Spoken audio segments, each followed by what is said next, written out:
The Airport, Part 5. One final story from the Airport series for those that are interested. It is going to be another long one. I will leave you with my third FIDS, Flight Information Display System, and Paging Upgrade Adventure. FIDS and paging are basically two separate aspects of the same beast. For those of you who don't know, FIDS are the screens that show your flight information at the airport. There are a few vendors that do this type of stuff. The first upgrade I was involved with was also quite the beast, but it pales in comparison to the third one. The second one I did was mostly just a computer upgrade from XP, which was easy. Some background information on this. The FIDS aspect of the system is just a client/server application. There are feeds the airport subscribes to for flight information from third-party vendors, and the server basically downloads the information and the client's update. Just another piece of software running on a box, really. Then there is the paging aspect, which is made up of an audio over Ethernet protocol I will refer to as SnakeNet. There are several components to make this happen, including applications and equipment like DSPs, DACs, mixers, speakers, etc. It can be very complicated. The airport was divided into different audio zones, and there were 7 in total, in areas within that like Zone 1 Area 1 or Zone 1 Area 2, etc. Each zone had dedicated equipment like DSPs, mixers, speakers, and other related stuff. Anyway, on to the third upgrade of the paging system I was a major part of. The project consisted of upgrading our main server and upgrading all of the audio equipment with new stuff. The old paging system was stable, but aspects of it were starting to fail due to age. It was funny in that some of the audio equipment would make announcements sound what airline folks said sounded like a Cylon due to audio distortion. Or sometimes the audio channels would just stop working. I would have to disable those audio channels once I identified them, but it started happening more and more. Identifying the problematic audio channels was a real pain, and it would take hours to cycle through all of them with test announcements and monitoring which channel was firing. The project began well in that we started building the new environment alongside the old one. Everything is mounted, staged, and ready to go. Cutover night came and we crossed our fingers for a smooth transition. This all began around 8 p.m. on that night. We have 2 engineers from our FIDS/paging vendor on site to resolve any issues and complete the install. All we have to do is replace paging stations and plug in the new equipment, and we should all be good with all the prep work we have done.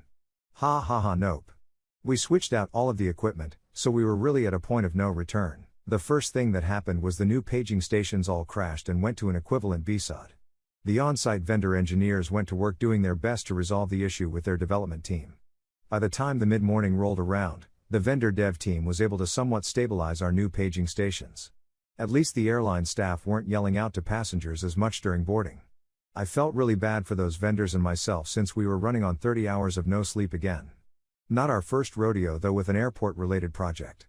The airlines started attempting to use the paging stations regularly after they stabilized from the BSOD, and we quickly found a problem in that only one paging station worked at a time. As I said, the airport was divided into audio zones, so if one paging station was using a zone, the other paging stations were supposed to go to a recording mode. Neither are working properly, and that recording mode isn't coming on, and the paging station is giving an error whenever there is a zone in use. It would be a few days before the development team figured that one out, but it did get fixed. There were 2 other major issues. The first one was when making pages, only 4 audio zones could be activated and the airport had 7 zones total. The other problem was audio was dropping constantly. The problems weren't fully related. The 4-zone activation issue was a big problem, causing random zones to be silent and miss announcements.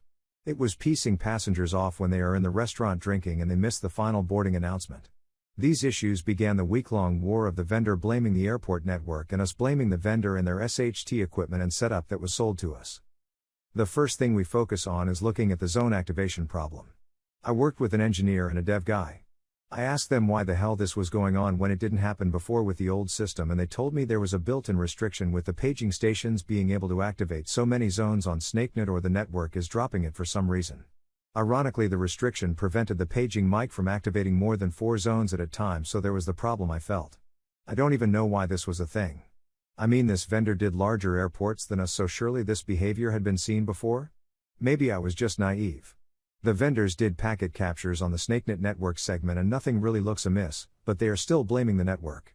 There wasn't any progress on this until I asked them if there is a way to just broadcast to all zones and bypass the restriction on the paging station. Imagine that there was a way to override the restriction and just totally broadcast from the paging station, so I have them turn it on and the problem goes away. The paging station is able to open up all of the zones without an issue. I am thinking I just absolved my network of any sins since the SnakeNet network segment was layer 2 only, so no routing or ACLs at all. I suggested to the vendor to remove that damn restriction on all of the paging stations, but the engineers are hesitant because it could overwhelm our network.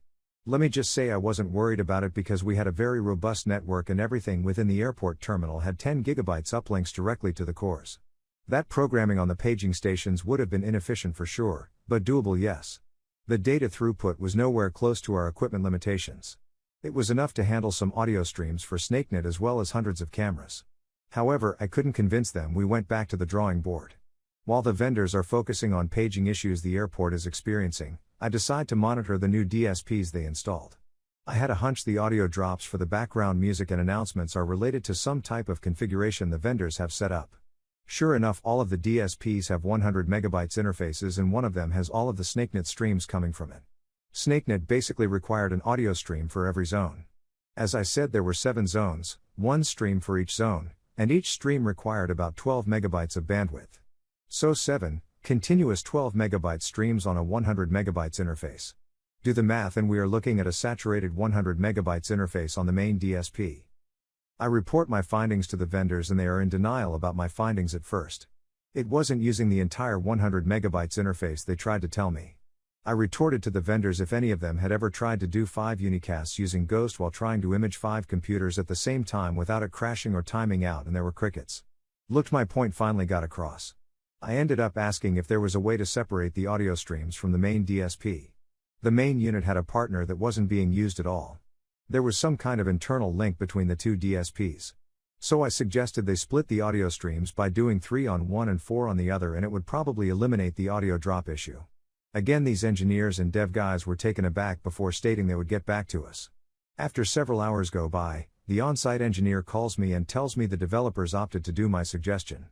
They also enhanced the design by splitting additional audio streams over the other DSPs to overcome the paging station restriction. The vendor made it so certain SnakeNet audio streams were always open between certain DSPs, so they tricked the system into working basically so the default paging restriction of 4 zones wouldn't be a problem.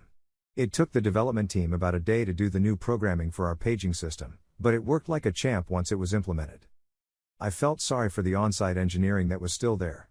The gent had to stay 4 days longer than expected, and I thought his fiancée was going to dump him for being on the road so much that week. Anyway, I chatted with the on-site engineer for a bit after project wrapped up, and I learned sometime later our FID/paging vendor took my design suggestions and made them standard for all new installs. Apparently, that design also saved there at 1 or 2 other installation sites as well. The on-site engineer quit that vendor sometime later for a job with more stable hours and less travel. I still think that vendor owed me some kind of consulting fee, especially with the 100s of 1,000s the project cost. They could have spread a little my way, but I probably would have been fired because of the state gift law. Anyway, I was at the airport a couple of more years after this project. The odd hours and project demand just kept on building, and I started to get burnt out.